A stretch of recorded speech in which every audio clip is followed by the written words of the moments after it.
आजचा आदिवासी कोळी मल्हार समाजाचा 7वा मेळावा या व्यासपीठावर विराजमान असलेले पाटील साहेब, धडके साहेब, सन्माननीय व्यासपीठ, माझ्या समोर असलेल्या भगिनी बंधूंनो, बऱ्याच अंशी सर्वच विषय आटोपलेले आहेतच. कुठचा विषय शिल्लक राहिला आहे असं मला वाटत नाही. तरी पण अध्यक्ष या नात्याने 2 शब्द बोलावेच लागणार आहेत. बघा की आपल्या समाजाची लोक धर्मांतर करतायत, तर ह्याला कुठेतरी रोखणं गरजेचं आहे. आदिवासी विकास प्रकल्प आहे, ख्रिश्चन धर्म स्वीकारलाय, पण सवलती मात्र आदिवासींची घ्या. इथे प्रकल्प अधिकारी सुधीर पाटील म्हणून प्रकल्प अधिकारी होते. तेव्हा एक ख्रिश्चन लेडीज 25 आदिवासीने घेऊन कार्यालयात गेली. मी तिथे होतो. थोडं इंग्लिश मधून ती त्यांना सांगत होती. तिला वाटलं आम्हाला काय आदिवासी म्हटलं की त्यांना काही कळत नाही, तसा तिचा समज होता. मी त्या सुधीर पाटलांना सांगितलं, सर हे जर आदिवासी नसतील, हे धर्मांतर जर ख्रिश्चन आहेत, तर आदिवासींच्या सवलती ख्रिश्चनांना देऊ नये. त्यानंतर त्या कार्यालयामध्ये जवळजवळ 1.5 तास आमचा वाद सुरू झाला. ती बाई तिथं त्या कार्यालयात सिगारेट प्यायला लागली. तरुण वयाची बाई, म्हणजे 25-30च्या घरातली बाई सिगारेट प्यायला लागली. मी तिला सांगितलं की ही आदिवासींची संस्कृती नाही. आदिवासी एखाद्या म्हाताऱ्या महिलेला जरी विडी प्यायची असेल तरी ते एखाद्या कोपऱ्यामध्ये जाईल, तिथे विडी पिईल, ती विजेल आणि नंतर येईल. तर ही संस्कृती आमची नाही. तुम्ही आदिवासी नाही म्हणून त्यांना या आदिवासींच्या सवलती देऊन. पेसा कायद्याचा उल्लेख झाला. पेसा कायदा हा आदिवासी नेतृत्व बनवलेला नाही ना. मग पेसा कायद्यामध्ये जी गावं मोडतात, आज जो प्रकल्प उभारला वाढवणचा प्रकल्प उभारला, शासनाला हे कळायला पाहिजे की आदिवासीच्या जमिनीतनं रस्ते नेणं, त्याच्यावर अन्याय करणं, हा पेसा कायद्याचं उल्लंघन करणं, हे केंद्र सरकार आपला फार मोठा गुन्हा करत आहे. आपण एकत्र होऊन एकत्र त्याला शह देण्याचा प्रयत्न करीत असताना देखील आपल्यावर ते लागलं जात आहे. आता इथले जे डोंगर दिसत आहेत समोर, ह्याच्यातले एकतरी डोंगर शिल्लक राहील असं मला वाटतं. आणि आदिवासी म्हटलं की तो जंगलाशिवाय जगणार नाही आणि मच्छीमार समाज हा समुद्राशिवाय जगणार नाही. अशा या दोन्ही समाजाचं वाटोळं करण्याचं काम हे शासन करते. नव्या मुंबईमध्ये एक आदिवासी भवन होत आहे. करोडो रुपये खर्च केले जाणार आहेत. देवेंद्र फडणवीस म्हणतायत 85,000 आदिवासी नव्या मुंबईचे. मी त्यांना पत्र लिहिलंय, मला फक्त 15,000 आदिवासी नव्या मुंबईत जातो.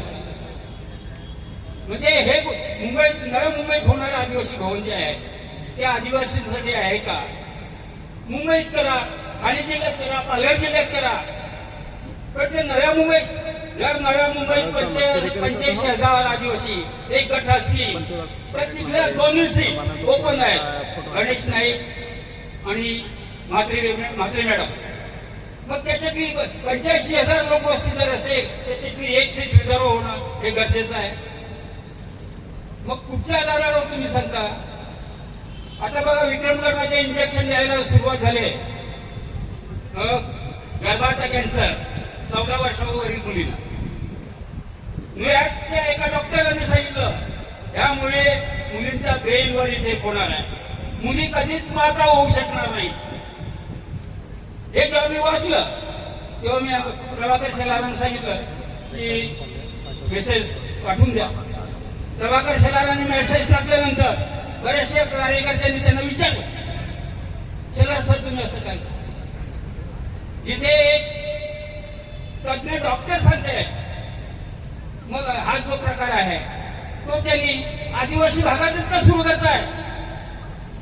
एवढ्यानं नागपूरपासून देवेंद्र फडणवीसच्या मुलीपासून सुरुवात केलं ना. याचा अर्थ असा आहे की आदिवासी समाज कसा संपवायचा हे यांचं मूळ उद्दिष्ट आहे. आणि त्याच्यासाठी आपण जागरूक राहिलं पाहिजे. आपण आपल्या मुली 14 वर्षाच्या मुली ज्या आहेत, आश्रमात आहेत, कॉलेज आहेत, शाळेत आहेत, त्यांना इंजेक्शन घेऊ देऊ नका. कोविड आला. कोविड म्हणजे काय होतं? कावीळ होती हो.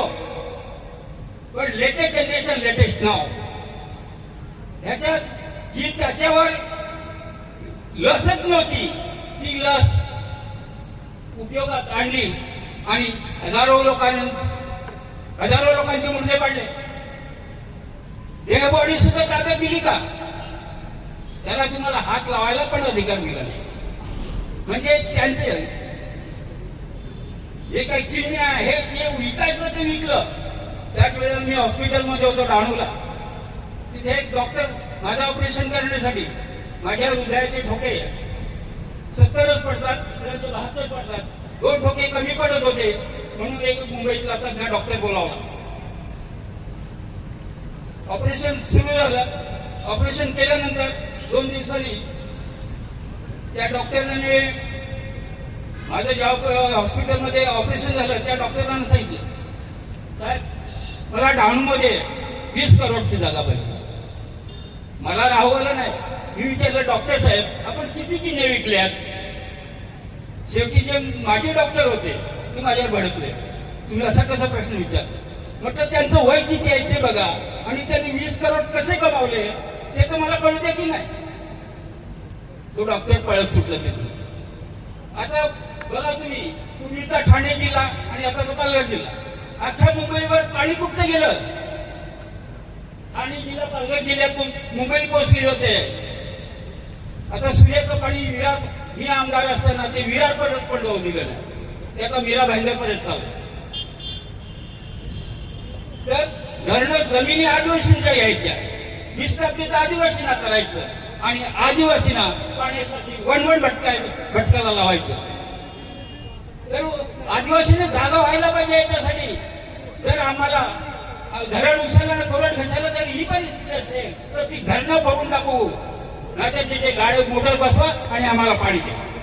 ही व्यवस्था केली पाहिजे. आदिवासीच्या जमिनी बिगर आदिवासीने घेतलेल्या 10 वर्षानंतर त्याला परत द्यायचे असतात. तुम्ही भविष्याचा काटकरपणा बघा, सुतारपणा बघा, सफाळाचं सफाळ बघा, पूर्ण बिल्डर लोकांनी घेतलेला. मी तर सांगतो, तुमचं मला काही लोक फक्त पॉवर ऑफ पॅटर्न द्या आणि तुमचे 7-12 द्या. तुम्हाला 2 वर्षामध्ये मी लाखोपती करून दाखवतो. एका बिल्डिंग मध्ये 12 ब्लॉक, 2च माळ्याची बिल्डिंग पकडू, 3,000 रुपये भाडे पकडू तरी 32-36,000 रुपये एका बिल्डिंगचे झाले. मग एका एकर मध्ये 8 बिल्डिंग असतील तर 8 बिल्डिंगचा हिशोब करा आणि 5 वर्षानंतर तो माणूस लाखोपती झालेला असेल की नाही ते बघा. पण हे कळत नाही लोकांना. अरे ते कशाला आवडतं त्यांना? आज कायदा तुमच्या मागे आहे, कायद्याने संरक्षण तुम्हाला दिलेलं आहे. आणि हे जर तुम्हाला अंगीकारायचं असेल, हे जर तुम्हाला करायचं असेल तर त्यांना सांगितलं, तुमच्यासाठी सर्वांच्या पुढे मी राहतो. पॉवर ऑफ पॅटर्न मला द्या, सर्वांच्या समोर मी राहतो. त्यांना गोळ्या घालायच्या असेल तुम्हाला त्यांच्या गोळ्या ह्या समाजासाठी सुखाने खायची माझी तयारी. कारण ज्या समाजामध्ये मी जन्माला आलो त्यांच्यासाठी जर मला काही करता येत नसेल तर त्या समाजात जन्माला आलो ही पण माझी मोठी चूक आहे. तुम्हाला सांगतो, 94ची गोष्ट आहे. विधानसभेत मी बाळासाहेब ठाकरे रॅली केला. मी त्या पक्षाचा आमदार असताना मी बाळासाहेब ठाकरे रॅली केली. बाळासाहेब ठाकरेंनी मला सांगितलं, अरे अविनाश मातोश्रीवर गेलो. काय अरे तुला आमदार मी केला आहे, तू मला सेनाप्रमुख केलेलं नाही. म्हटलं साहेब बरोबर आहे, पण साहेब ज्या घटकामधून मी आलो त्या घटकाला जर मी न्याय देऊ शकत नसेल, त्या घटकाला त्याच्या ह्याच्यापासून वंचित ठेवू शकत असेल, त्या खुर्चीत बसण्याचा अधिकार मला नाही. त्याच्यापेक्षा हा माझा राजीनामा द्या आणि मला बाळासाहेब उठले. मला वाटलं कानाखाली आवाज होतो की काय, पण माझ्या खांद्यावर जोराने हात पडला. शाबास, माझा प्रत्येक शिवसैनिक असा सडेतोड असला पाहिजे, रोखटोक असला. मला धन्य वाटतं की माझ्या समाजाची बाजू व्यवस्थितपणे मांडली. 92ला नागपूरला अधिवेशन झालं होतं. गोवारींनी शिरकाव केला होता आदिवासी समाजामध्ये. मधुकर पिचड आणि गायकवाड हे दोन आमदार मंत्री होते. हे बघितल्यानंतर मी मधुकर पिचडकडे गेलो. म्हटलं, पिचड साहेब, जर हे गोवारी आदिवासी व्हायला लागले तर तुमचं आमचं काय? निवेदन तयार करा. शरद पवार मुख्यमंत्री होते. म्हटलं, निवेदन द्या, पहिली सही मी करतो, सर्वांचे एक साथी जाईल. मग जेव्हा आम्ही निवेदन केलं आणि शरद पवारांकडे गेलं, त्याच्यानंतर फायरिंग झाली आणि 4-5 गोवारी मारले. तर तुमच्यामध्ये सर्व काय आहे, तुम्हाला कायद्याचा पाहिजे तसा सपोर्ट आहे. शासन जर सपोर्ट देत नसेल तर तुमच्याकडे संविधान आहे. त्या संविधानामध्ये काय लिहिलंय ते बघा. प्रत्येकाच्या जवळ संविधान असायला पाहिजे. त्या संविधानाच्या प्रत्येक पानावर काय लिहिलं आहे, तुमचे अधिकार काय, तुम्हाला कसं तुमच्या याच्यापासून अलिप्त केलं जाते, हे सर्व त्याच्यात आहे. तर त्याचा आधार घ्या.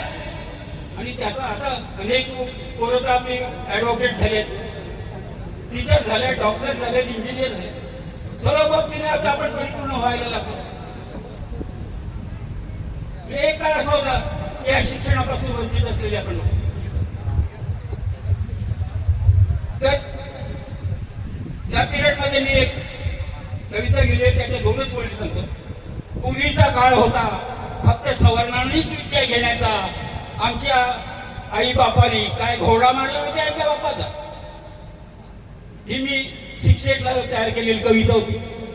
माझे सर मला शिकवणारे पाध्य म्हणून होते, ब्राह्मण समाज. ते आले माझ्याकडे. गुरुजी म्हटलं, ही मी कविता लिहिली मोठी दोघी, ती बरोबर आहे का बघा. अरे अविनाश, 2 ओळी काढून टाक, बाकी तुझं सर्व बरोबर आहे. ते म्हटलं, सर त्या कवितेचा पूर्ण अर्थ त्या माझ्या 2 ओळीमध्ये आहे आणि म्हणून त्या मला काढून टाकायचे. ते शिक्षक माझ्या घरी यायचेच बंद होते. म्हणजे तुम्ही तुमच्या जवळ जर सडतोपण असेल, तुमचे ते कर्तृत्व आहे, ते कर्तृत्व पणाला लावून तुम्ही पुढच्या जिद्दीला पेटा आणि समाजाला कसा न्याय द्यायचा तो देण्याचा प्रयत्न करा. समाज तुमच्या बरोबर असेल, पण हे करा. आणि हे जर तुम्ही केलं नाही तर मग सर्वच व्यर्थ आहे. तुम्ही आता धर्मांतर करता, हे खादे लोक काय सांगतात, तुमचं कोलबा डोरंडा धानूवर आलेलं नवी दाबचे, तिथे मी 93 साली मंत्रालयातून 32 अधिकारी घेऊन आलो. धर्मांतर होत होतो. गणपत गडक नावाचे तिथे व्यक्ती होती. त्या व्यक्तीने मला सांगितलं, मनोहरचे शांताराम शिर्के आणि मी जीप घेऊन गेलो. तिथे चर्चा समोर लावली. दोघेही बोनेटवर पाय देऊन उभे राहिलो. त्या चर्चमधून कोणीच बाहेर येत नाही. मग शिर्केनं सांगितलं, तुम्ही थांबायचं. शिरतो मध्ये मी मध्ये गेलो आणि त्या फादरना विचार, फादर म्हटलं धर्मांतर करायचं आहे, पण हे नुसतं पाणी पाजून किंवा हे करून धर्मांतर नको आहे. तर मला तुमच्या कुटुंबातली पोरगी जर देत असाल, माझ्या कुटुंबातली तुमच्या घरी पोरगी नेत असाल, तिथून धर्मांतर सुरू करायचं. तर असं होत असेल तर त्या पद्धतीचं धर्मांतर काय सांगतायत. अरे तुमचा देव दगडाच्या, आमचा देव लाकडाच्या. तुमच्या जेव्हा पूर येईल तेव्हा तुमचा देव जलून जाईल. मग तुम्हाला कोण वाचेल. मग मी त्या फादरला सांगितलं, आमच्या देव दगडाच्या, तुमच्या देव लाकडाच्या. जेव्हा विणवा लागेल तेव्हा तुमचा देव जलून जाईल, मग तुम्हाला कोण वाचेल. फादर समजून गेला की हा माणूस पोचलेला आहे. आणि फादरने मला बोलतो, माफ करा, तर अशा पद्धतीने धर्मांतर होत असेल तर ते लोकांना समजावून सांगण्याचा प्रयत्न करा. आणि आता माझे 2 शब्द मी इथे संपवतो.